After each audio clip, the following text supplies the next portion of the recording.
Shalom, queridos irmãos e irmãs, a paz do Senhor a todos. Hoje nós vamos estudar um pouquinho a respeito de um texto que está no Evangelho do Senhor Jesus segundo Lucas, no capítulo 11, a partir do versículo 33.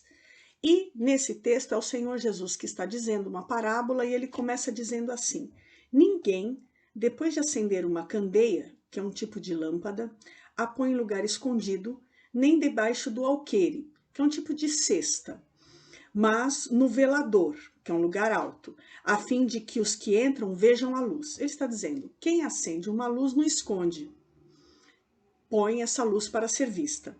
São os teus olhos, aí ele começa fazendo uma afirmação, presta atenção nisso. Ele diz que o meu e o teu olho são a lâmpada do nosso corpo. E se os teus olhos forem bons, todo o teu corpo será luminoso. Mas se os teus olhos forem maus, o teu corpo ficará em trevas. Aqui o Senhor Jesus está dizendo que, mais uma vez, a separação entre luz e trevas, não há mistura, ou é tudo luz ou é tudo treva. Ele também está dizendo que existem dois tipos, duas maneiras de enxergar, e está falando de maneira humana, que humanamente aqui há duas maneiras de enxergar, a maneira boa e a maneira ruim. E no 35 ele chama a nossa responsabilidade, ele fala, repara pois, ou seja, você e eu temos que fazer uma análise pessoal, eu não posso ver em você e você não consegue olhar em mim, mas você pode analisar você mesmo e ver se a luz que há em você não está em trevas. Que é um versículo bem interessante. Como assim? A luz que está em mim é treva? É treva ou é luz? Né? E a gente vai estudar isso.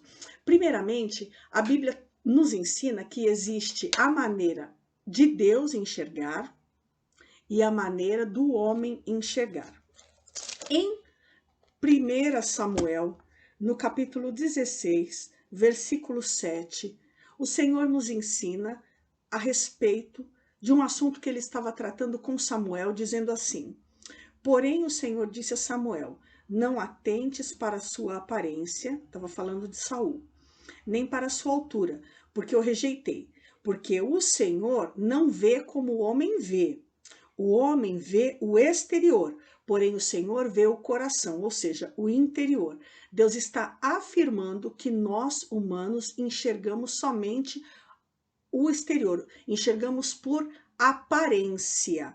E ele está convidando para não olhar para a aparência, é para olhar para o conteúdo. Só que quem enxerga o conteúdo é Deus. Então, para nós enxergarmos o conteúdo, nós precisamos das lentes dele.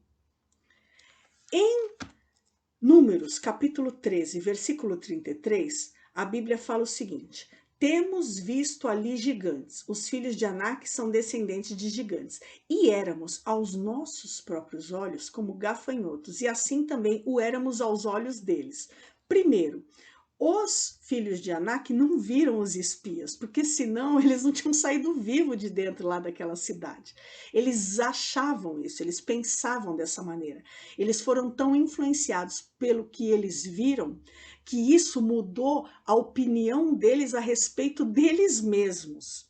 Então, o homem, ele é tão influenciado pelo que ele enxerga, o humano é tão influenciado por aquilo que ele enxerga, que isso pode afetar até ele mesmo. E nesse caso aqui, esse povo foi tão afetado que eles reportaram da maneira que eles enxergaram e influenciaram através dessa reportagem, né, desse como que chama isso? Desse relatório que eles apresentaram para Moisés e para todo o povo, e influenciou uma grande parte do povo que não entrou na bênção, não entrou na terra que o Senhor tinha prometido, não viveu a promessa de Deus para eles, porque eles tinham posto tudo a perder por causa do jeito que eles tinham enxergado o negócio. Muito sério isso. E aqui, no versículo 35, o Senhor Jesus fala assim: repara, pois, que a luz que há em ti não sejam trevas. O que significa isso? Vou dar um exemplo. Sabe quando você está, por exemplo, trocando uma lâmpada e chega uma pessoa, todo mundo conhece, todos nós conhecemos alguém assim, chega uma pessoa e fala assim: Você está trocando essa lâmpada? Nossa, você comprou essa lâmpada dessa marca com 100 watts? Nossa, você fez um péssimo negócio. Que ideia horrível você teve. Essa escada que você escolheu para subir, para trocar essa lâmpada, também é uma porcaria.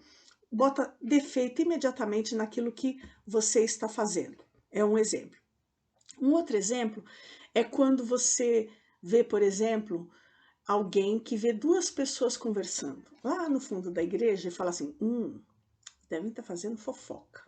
Isso quando não pensa assim, devem estar fazendo fofoca de mim, né? Ou vê duas pessoas conversando lá no fundo da igreja e fala, não sei não, hein? O irmão fulano conversando com a irmã ciclana, aquele olho ruim, aquele olho malicioso. Ou quando recebe a notícia de que o irmão fulano de tal foi levantado para um ministério na igreja. Pelo amor de Deus, não tinha outra pessoa, tinha que escolher esse irmão. Ah, não, é o fim do mundo mesmo. O Senhor Jesus, ele nos ensina a respeito de olharmos com um olho ruim, com um olho malicioso, com um olho perverso, o olho que só enxerga o negativo.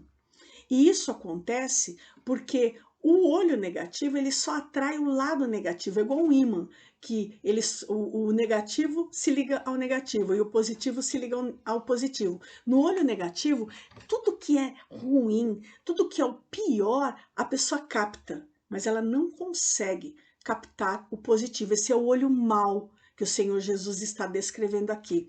Em Provérbios, capítulo 20, versículo 27, a palavra do Senhor nos ensina que o espírito do homem é a lâmpada do Senhor dentro de nós. Ou seja, o espírito de vida que está dentro de você, que foi Deus que soprou dentro de você, mostra para Deus durante toda a sua vida, enquanto você está vivo, o teu conteúdo. Não tem como esconder nada de Deus. Se o teu olho é mau ou bom, Deus sabe. Não é? Se o meu olho é mau ou bom, Deus sabe. E em Provérbios, no capítulo seguinte, Provérbios 21, versículo 4, a Bíblia diz, o olhar altivo e o coração orgulhoso, que são a lâmpada do perverso, ou seja, o perverso ele enxerga assim, de forma altiva e de forma orgulhosa, são pecado. O que é altivez? Altivez é ser dominado pela arrogância, pela soberba, pela intolerância, pela presunção. Eu presumo que o outro é pior que eu presumo que eu sou mais santo que o outro, eu me sinto melhor do que o outro. Esse olhar é classificado pelo Senhor Jesus como o olhar mau. E nós temos a responsabilidade, que foi o Senhor Jesus que colocou em nós essa responsabilidade, de nos analisarmos. Eu não consigo te julgar e você também não tem capacidade de me julgar. Mas nós podemos fazer uma análise pessoal e ver se a gente tem esse olho. Porque na medida que a gente enxerga um negativo, esse negativo contamina todo o nosso corpo. Se o nosso olho é malicioso, se o nosso olho não consegue ver nada bom em ninguém, o que a pessoa fala não presta, a pregação do pastor está com defeito, tudo que você escuta está ruim, não tem um pregador bom na internet, só porcaria. Será que é assim mesmo? Todas as pessoas que chegam na igreja, nenhuma presta. Será que a vida é assim mesmo? Será que foi assim que Jesus olhou para nós? Será que foi com esse olho que Jesus olhou para você? Uma vez, eu contei isso hoje na reunião de intercessão na igreja. Uma vez, no ministério antigo que eu estava, eu emprestei algo, né, para uma pessoa e essa pessoa estava me prejudicando muito por causa disso. E eu fui orar e eu estava assim revoltadérrima e falei assim para o Senhor, Senhor, eu quero justiça, porque esse filho do diabo tá me prejudicando. E aí o Senhor falou assim, ele é meu filho. E aí eu, como assim, Senhor? O Senhor tem filho salafrário, trapaceiro, enganador? Aí o Senhor, através do Espírito Santo, falou assim, sim, eu tenho filho arrogante, eu tenho filho mentiroso, eu tenho filho ladrão, eu tenho filho corrupto, eu tenho filho desobediente. E aí aquilo foi assim uma sacudida que Deus deu em mim para derrubar toda a lente de olho mau que havia em mim, para eu começar a enxergar o outro como Deus me enxergava. Ele me enxergava com amor, ele me enxerga apesar dos defeitos, apesar das limitações, e que ele espera que a gente enxergue o outro com esse mesmo olho. Eu quero te convidar nessa noite a fazer uma análise de si mesmo e a convidar o Senhor Jesus para colocar essa lente, a lente que ele usou quando ele olhou, por exemplo, para o gadareno, aquele homem com tanto demônio que chamava Legião, aquele homem sujo, violento, nu, causando vergonha para todo mundo. E o Senhor Jesus não olhou desse jeito para ele.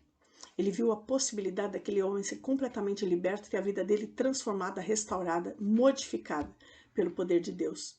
Quero te convidar a olhar essa noite para os publicanos e para os pecadores, como o Senhor Jesus olhava e se sentava à mesa e fazia refeição com eles, não importando, porque ele sabia que a luz que estava nele, no Senhor Jesus, iria influenciar aqueles homens e eles seriam transformados.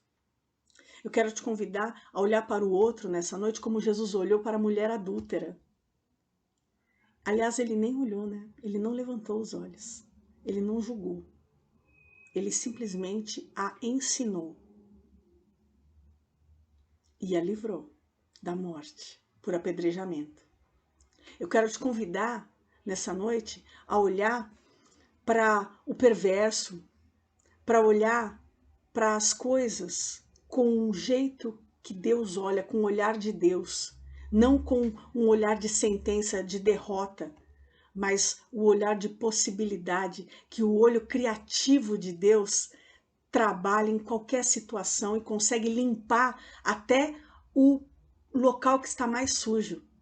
Eu quero te convidar nessa noite a olhar para a oferta da viúva pobre, como o Senhor Jesus olhou, não vendo ali algo que não ia servir para nada, mas que ali havia uma entrega total e que a partir dali o Senhor Jesus ia usar como exemplo, que é uma história, um relato, uma narrativa real que nos é ensinada até hoje. Não há nada que esteja tão sujo que Deus não possa limpar. Não há nada que esteja tão quebrado que Deus não possa restaurar. E todo ser humano tem um valor lá dentro. Todo ser humano tem um projeto de Deus lá dentro. E o nosso Deus, quando olha para você e olha para mim, ele vê não segundo os nossos defeitos e as nossas limitações, mas ele vê com essa lente boa, com esse olho bom. E ele está convidando a gente para trocar de lente nessa noite. Amém? Receba esse ensino da parte de Deus em nome de Jesus. Nós temos uma eterna aliança.